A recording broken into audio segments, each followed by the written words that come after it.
reaksinya melihat apresiasi ini tahun ini?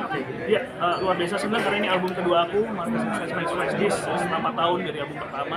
Apresiasi bentuk kayak gini nih yang bikin juga kita mau terus untuk bikin karya. Itu yang paling utama. Sekarang katanya masuk dari 2018. 19. Dan sampai sekarang yang kan lahir sih, wah apalagi lagu-lagunya sekarang booming banget gitu.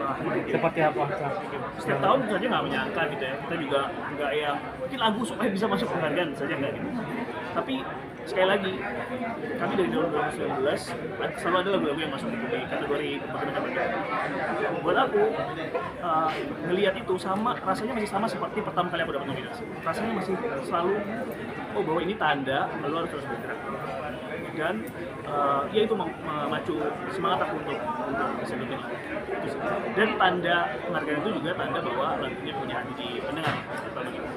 Masal, tapi arti AMI Awards buat karir Masal itu sejauh apa sih? Ya tadi aku sempat cerita di atas panggung gitu ya waktu pas kon ini. Aku ingat 2019 pertama kali dapat AMI, kataku di film Melikat jadi pria pop terbaik lah.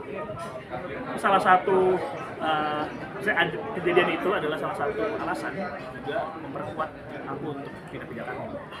Jadi memperkuat ya sekali lagi jadi aku kayak itu masih ragu-ragu dan bimbang.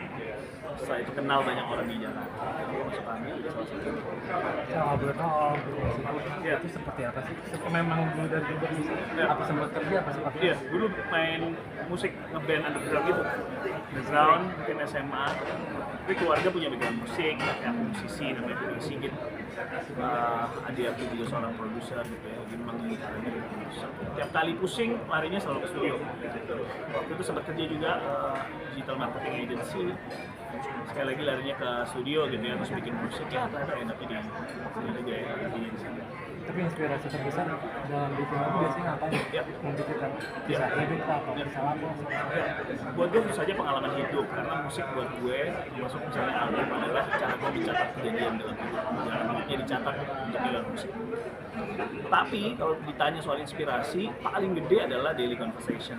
Saat kita ngobrol sama orang, menangkap kali orang ngobrol kan dia punya rasa yang juga ditawarkan sama kita gitu. Nah, alhamdulillahnya mungkin aku merasa punya kepekaan khusus untuk menangkap rasa-rasa itu, kemudian menjadi karya.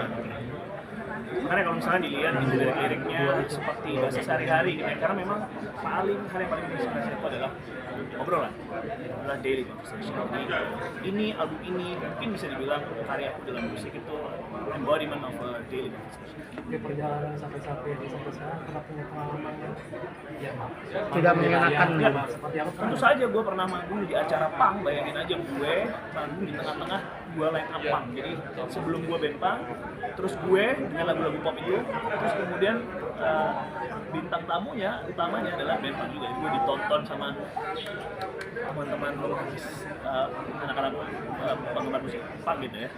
Itu intinya salah satu pengalaman yang seru gitu. Terus manggung di hadapan orang-orang yang lagi makan. Jadi gue manggung nggak mendengar suara penonton nyanyi atau mendengar suara tepuk tangan, gue dengar suara garpu sama sendok nabrak piring gitu. Nah, itu juga pengalaman yang unik dan Sal, mungkin kan Barat juga kayaknya suka musik juga. Apakah one day akan mau ngajak Barat juga duet atau seperti apa sih? Kita lihat lah ya. Sekarang aku berusaha untuk mengakomodasi apa yang dia suka. Hari ini lagi kesenian, bentuknya musik gitu ya, dia juga lagi suka gambar, jadi aku mendukung dulu deh, kita lihat lah nanti.